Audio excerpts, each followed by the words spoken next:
बोलो श्री प्राणनाथ प्यारे की जय। बोलो श्री सद्गुरु महाराज की जय।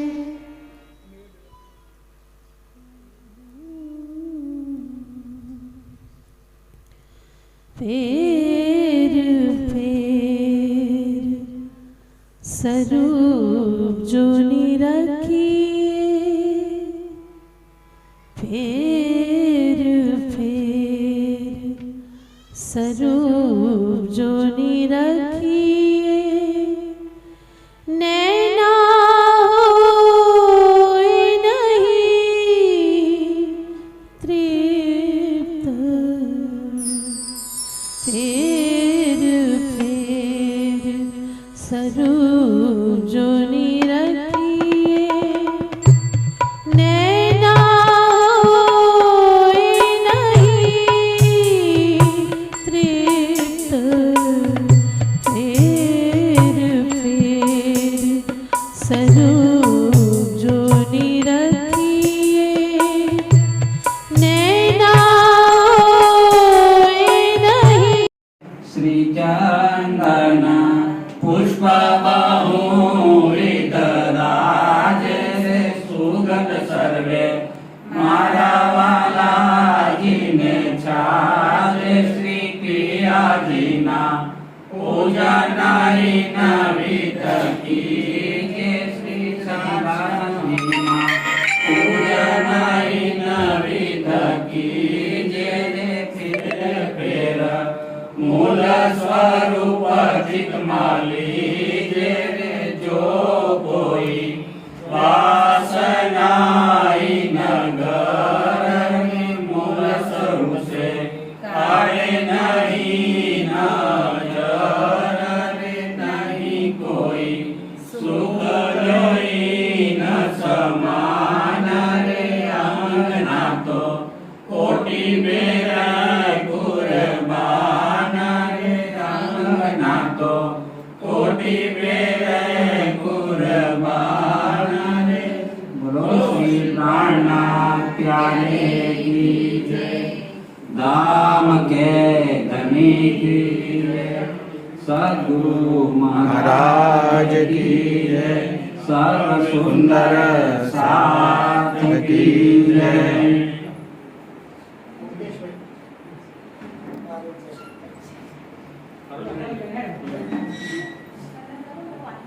बोलो श्री प्राणनाथ प्यारे की धाम के धनी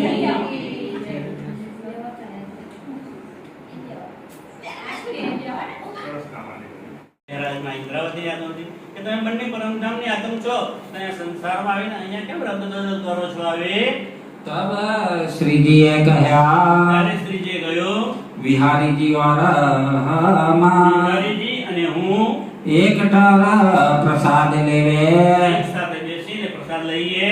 ऐसा करो हुकुमा। હે સદ્ગુરુ, તમે એમને એવો હુકમ કરો।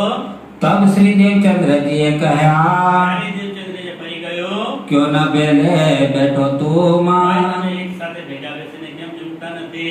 जो श्री महाराजा बुलावही, તમને આ મહારાજ બોલાવે છે, क्यों न होए का आत्मा। તમે એક આતમ થઈને કેમ રહેતા નથી? રાજ્ય ત્યાં કીધેલું ને કે તમે ત્યાં આવીને અમને ભૂલી જશો અને અલગ અલગ થઈ જશો। થઈ ગયા ને? અહીંયા આગળ ભેગા બેસી શકતા નથી કે છે, કેમ તમે પરમધામની આતમ હોવા છતાં પણ ભેગા બેસતા નથી? तब बिहारी जी आई बैठे, આવું કહ્યું ત્યારે બિહારી પછી આવીને એમ કરશે બેઠા, श्री जी के बेले શ્રી સાથે આવીને બેઠા, प्रसाद लिया एक थे, એક સાથે બેસીને એમણે પ્રસાદ લીધો। बातें करने लगे। પછી એ લોકો વાતો કરવા લાગ્યા श्री देवचंद्र जी धनी सो અને દેવચંદ્રજી ધણીની સાથે बातें करी श्री जी साहिब। સાહેબ કોણ છે? મહારાજ અને શું વાત? શ્રીજી સાહેબ। શ્રીજી સાહેબ એમની સાથે વાતો કરી। अपनी जो बीता અને कर આ 9 વર્ષ સુધી જે બન્યું ને એ બધી વાતો અમને આગળ કરી બતાવી। बतावत गए तब એક પછી એક અમને વાતો કરતા ગયા. सुन के उत्तर दिया આ સાંભળીને એમણે જવાબ આપ્યો, भला किया अब तुम ભલે જે થયું થઈ ગયું, પણ હવે તો સરસ થઈ ગયું, તમે હવે અહીંયા આવી ગયા છો. काम माया का छोड़ के અને એ બધી માયાના કાર્યો જે તમે કીધા હતા એ બધા જ હવે છોડીને आए तले हुकुमा એના હુકમ કરે અહીંયા આવી ગયા છો.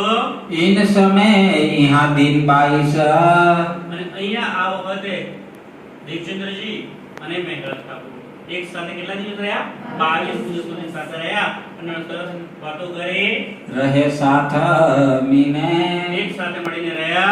फिर नजर करी धाम को અને પછી સદગુરુ ધણી શ્રી દેવચંદ્રજીએ ધામ તરફ નજર કરી साथ छोड़े न समय અને સુંદર સાથને અહીંયા મેરા ઠાકોરના હાથમાં છોડીને અને ધામ તરફ પ્રયાણ કર્યું. साथ कोई न समय પણ સુંદર સાથને આ સમયે कछु नहीं पहचान અહીં એમની પહેચાન થઈ નહીં. કારણ કે ઘણા શું કહેતા હતા, આ તો માયાવી તન છે, દેવચંદ્રજી છે, મધુ મહેતાના દીકરા છે, કુંવરબાઈના દીકરા છે. અહીંયાના સંસારિક જે સંબંધો હતા એના કારણે કેટલાક તો ઓળખતા હતા, બધા પૂર્ણ પહેચાન કરી શક્યા નહોતા. काम नाता किने ना देखा પરમધામનો જે નાતો છે એ પરમધામથી જે અહીં આત્માઓ આવી છે અને આ તો શ્યામા મહારાણી છે ને હવે તો રાજ્ય પણ બિરાજમાન છે, તો યુગલ સ્વરૂપ છે એ ધામના ધણી છે. એ પરમધામનો નાતો કોઈએ ઓળખ્યો નહીં. साथ छोड़े इन समय આ સમય એમણે સાથ છોડ્યો. એ આજ્ઞા यो ही હતી પણ સુંદર સાજી કહે છે આ તો રાજ્ય મહારાજની જ આજ્ઞા હતી, કારણ કે જે કંઈ થાય છે એ રાજ્ય મહારાજના હુકમથી થાય છે, તો એવી જ એમની આજ્ઞા હશે. કરી હક સુબાના એ હક સુભાને આજ્ઞા કરી છે. लिखा लोह मुकुट में નવમો ખુદને એટલે કે કુરાનની અંદર પણ આવી આ બાબત આવું બનશે એવું અગાઉથી લખેલું છે. भाई तेती क्यों पहचाना અને એમની કેટલી પહેચાન લીધી, કારણ કે કુરાનમાં આ વાતો બધી કે ક્યારે શું થશે એ પણ લખેલું છે. મુસલમાનો એમ માને છે કે આ વાતો થઈ ગયેલી છે, પણ કુરાનમાં જે વાતો છે થઈ ગયેલી નથી, એ ભવિષ્યમાં થવાની છે, એ સાક્ષીઓ લખેલી છે. बात जो इस्लाम की ઇસ્લામની જે વાતો છે रही न दिल में की ना કોઈના દિલમાં આવે રહીને જ્યાં સુધી દેવચંદ્રજી હતા ચર્ચા સાંભળતા હતા ત્યાં સુધી એમને આનંદ આવતો હતો, ઉમંગ આવતો હતો. એવા પ્રસંગ આવે તો દિલ ઉભરાઈ જાય તો રડતા જ પણ હતા. પણ કોઈને પછી ખબર પડે, વાણીમાં કહ્યું છે ને, હાદી મીઠે સુગન હક કે કહેંગે તુમને રોए रोए तुम भी सुन सुन रोए सी पर होश में ना आओ होए જ્યારે દેવચંદ્રજી હતા સમજાવતા હતા ત્યારે દેવચંદ્રજી હસી હસીને ઠપકો આપીને એમને રડી રડીને પણ વાતો સમજાવતા હતા. અને ત્યારે સુંદર સાથ પણ એમની જેમ જ ભાવમાં આવી જતા હતા. પણ હવે કોઈને એ સંબંધ એ નાતો રહ્યો નથી. बात जो इस्लाम की ઇસ્લામની જે વાતો છે, નિજાનંદ સંપ્રદાયની વાત છે, रही न दिल में की ना કોઈના દિલમાં હવે રહી નહીં, ધીરે ધીરે વિસરતી ગઈ. आप अपने घरों હવે પોતપોતાના ઘરે જઈને सब बैठ रहे मोमी બધા સુંદર સાથે હતા એ બેસી ગયા, કારણ કે ચર્ચા થવાની હવે બંધ થઈ ગઈ. કોઈ ચર્ચા કરતું નથી, ગંજીબાની ઘેર કોઈ આવીને બેસતું નથી. केते कदीना पीछे કેટલાક દિવસો પછી बाल बाई तो आई વાલભાઈ પાસે છે, પાછા વાલભાઈ અહીંયા આવી જશે.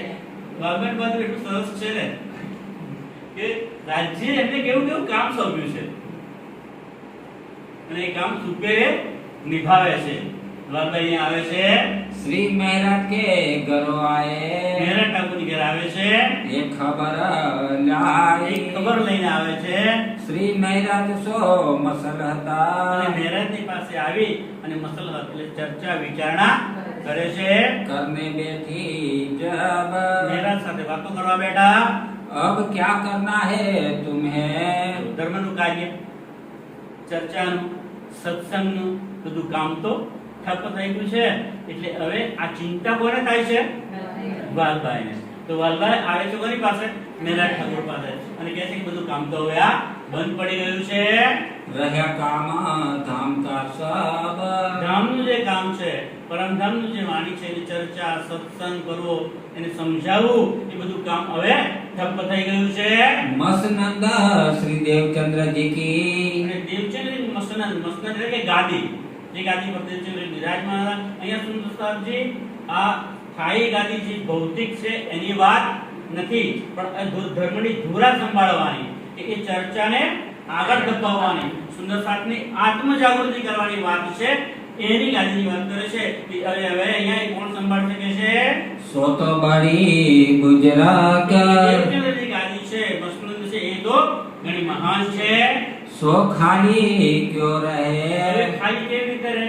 કારણ કે ખાલી છે એના માટે ચર્ચા થતી નથી, સત્સંગ થતો નથી, અને કોઈ આવતું નથી, અને બધા પોતપોતાની માયાના કામોમાં હવે પોતે લાગી ગયા છે. देखो हुक्मा सामने हक રાજ્યનો હુકમ શું છે તમે જુઓ. कोई उतर आवत હવે नहीं હું એટલે કોઈ ત્યાં ગાંધીભાઈને ઘેર જે રોજ ચર્ચા થતી હતી ત્યારે કોઈ આવતું નથી. भूल गए सगाई અને જે સગાઈ મૂળ સંબંધ છે રાજ્ય સાથેનો, પરમધામ સાથેનો જે નાતો છે એ સગાઈ બધા હવે ભૂલી ગયા છે. काहू को निज धाम की અને કોઈની પણ એ નિજ ધામ પરમધામની रही नहीं असनाई સંબંધ જાણે કોઈ છે જ નહીં. જ્યારે દેવચંદ્ર ત્યારે જે વાતો કરતા હતા રંગમય, ચાંદની ચોક, ફૂલબાગ, નૂરબાગ, પશ્ચિમી ચોગાન, હનુમાન દુલીચા, પોખરાજ પહાડ, ચોવીસાંસનો, એ જે બધી વાતો કરતા હતા, અને એ જ્યારે વાતો કરતા હતા ત્યારે સુંદર સાહેબને એના દર્શન થતા, એ બતાવતા હતા. જમનાજીની વાત કરે ત્યારે જમનાજી ખડખડ વહેતી હોય એવો અવાજ પણ આવતો હતો, એના દર્શન થતા. પણ હવે બધું જ ભૂલાઈ ગયું છે. કોઈ સુંદર સાથે ત્યાં આવવાની પડી નથી, કોઈ વાત પણ કરતું નથી.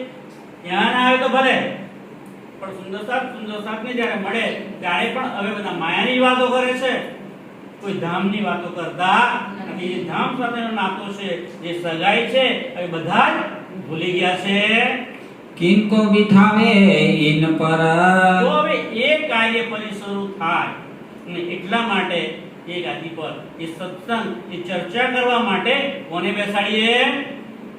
इनको करे अखत्यार કોને અખત્યાર કરીએ? કોને બેસાડીએ આપણે? તમે વાત કરો.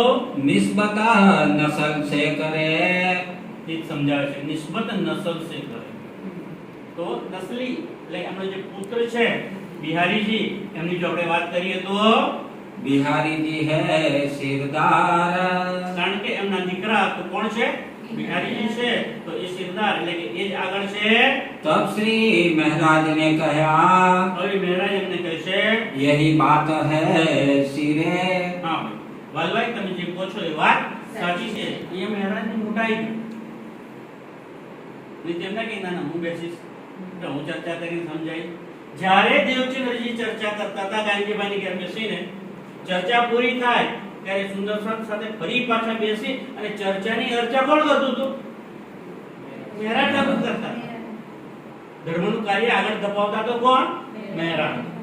અને દેવચંદ્રજી પછી જો એ ધર્મને કોઈ આગળ ચલાવવા વાળો હોય, એ સત્સંગની પ્રવૃત્તિને આગળ ચલાવવા વાળો તો મહારાજ છે.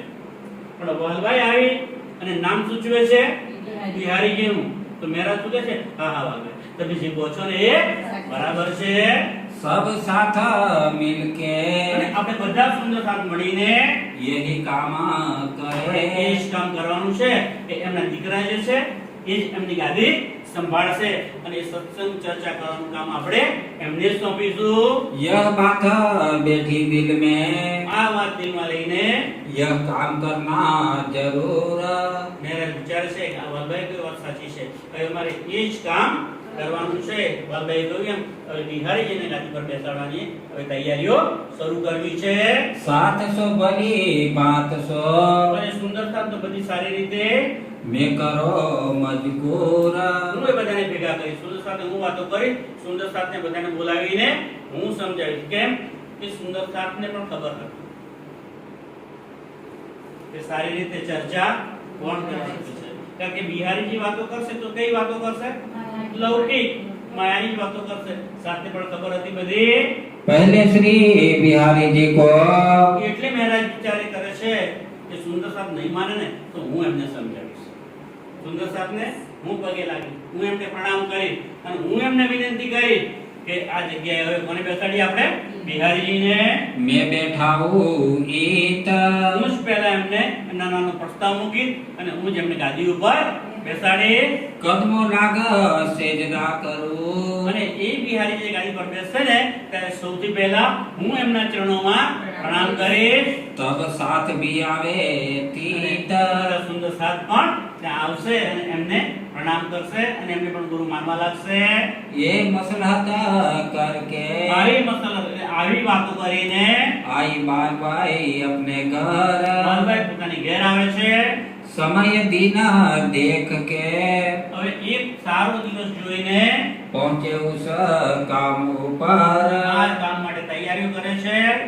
आए के बिहारी जी को અને બિહારીજીને આવીને बैठाए ऊपर ગુરુ मसलहत શ્રીકૃષ્ણ હવે એ ગાદી પર કોને બેસાડે છે?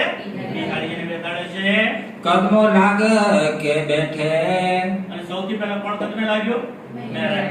એ જ આવી અને એમને પહેલા ચરણોમાં પ્રણામ કર્યા. फिर घर में भया आनंद બધા ગાંધીભાઈના ઘેર જે જે સુંદર થાય બધાની દિલ્હી તો ફરી પાછો પહેલા જેવો હતો એવો ઉમંગ અને આનંદ વધવા લાગ્યો. महामती कहे ए सैयनो મહામતી કહે છે કે હે મારા વાલા સુંદર સાંજી ये बीतक पूरी नवताना આ નવતન પુરીની બીતક તમને કહી अब आगे की कहो અને હવે આગળ જે આ વાતો આવશે એ તમને કહી. याद करो मोमीना સુંદર સાંજી આ વાતો ખૂબ જ મહત્વની છે તો એને તમે ધ્યાનથી સાંભળો અને એને યાદ રાખજો. વાત એક ગાને સામે બીજા ગાને કાઢી નાખવાની નથી, એને યાદ કરજો. સુંદર સાર પણ એકબીજા સાથે ફરી આ વાતોની ચર્ચા કરજો, ચર્ચાની ચર્ચા પણ કરજો અને યાદ રાખજો. સુંદર સારજી આજે આપણે અહીંયા જ માણીને વિરામ આપીએ છીએ. महामती कहे ए सैयनो महामती कहे सैयनो ये बीतक पूरी नवताना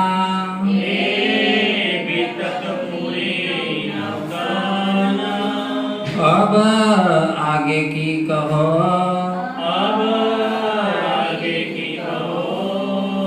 याद करो मोमीना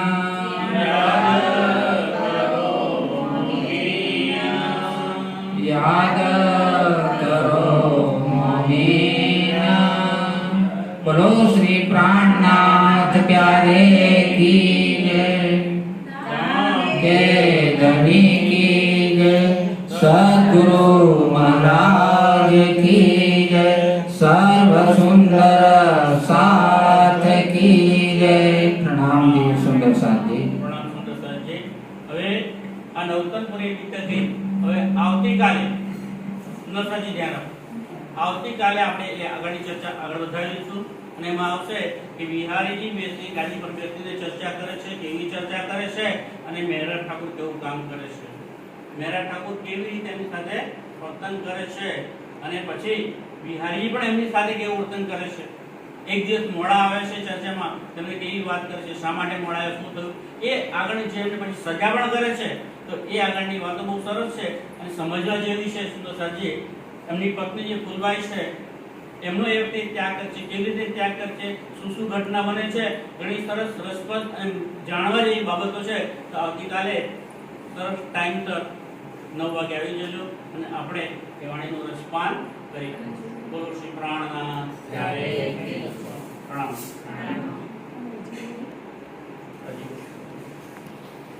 પિયાજી तुम हो कैसी कीजियो मैं अर्ज करूं मेरे पियो जी हम जैसी तुम जीन करो मेरा तलप तलप जाए जीवनी जीव रातो जी मेरे नहीं क्यों मीठे दिल की प्यास जी तुम बिना मैं किस कहूँ पिया तुम हो मेरी आस जी आज भी રાની તો કરું પિયા જો કોઈ દુસરા હોયથી સવિધવાલાજી સમરથ દિયા રે ન જાય રોએ રોયથી જન્મંતી તો મેહુતી પિયા સો ક્यों देखोनी के कारजी जब तुम महाबली खाओगे तब देखोगे नैन नजर जी ये पुकार पिया जी मेरी सुन के अब दिल करो पल पल खबर जो लीजियो में अर्ज करूं जी ऐसी अरज में तो करूं पिया बीच पड़ी अंतराय सो आगे अंतराय टाल के दुल्हा लीजिए कंठ लगाए जी कंठ लगाए कंठ सो पिया लीजिए हास विलास जी वागने जाए श्री इंद्रावती पिया राखो चरणों के पास जी तुम मंगला में दुल्हनी पिया और न जानू बात जी इस कसो से वाह करूं पिया सब अंगो साक्षात जी सदा सुखदाता दामदनी मेरे कहाँ कहूँ किस बात जी श्री ममते युगल स्वरूप परवारी अंगना बलि बलि जात जी तुम हो तैसी कीजियो में अर्ज करूँ मेरे पीर जी बोलो श्री प्राणनाथ प्यारे की जय राम के धनी की जय सतगुरु महाराज की जय सर्व सुंदर